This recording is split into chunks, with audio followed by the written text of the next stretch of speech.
বাঁশখালীতে কেন্দ্রীয় ছাত্র শিবিরের তথ্য ও মানবাধিকার সম্পাদক তানজির হোসাইন জুয়েলের পক্ষ থেকে টিন বিতরণ।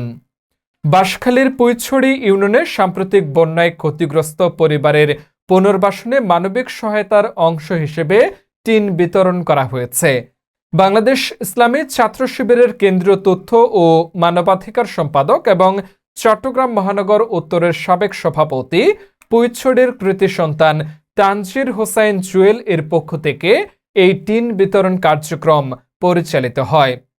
টিন বিতরণ কার্যক্রমে উপস্থিত ছিলেন বাংলাদেশ জামায়াতে ইসলামী পুইছড়ি ইউনিয়ন শাখার সম্মানিত আমির আব্দুর রহমান, নায়েবে আমির জসিম উদ্দিন সহ স্থানীয় নেতৃবৃন্দ।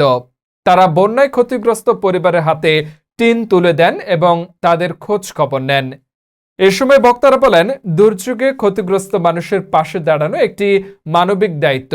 সমাজের বিত্তবান ও সামর্থ্যবানদেরও অসহায় মানুষের পাশে এগিয়ে আসার আহ্বান জানান তারা।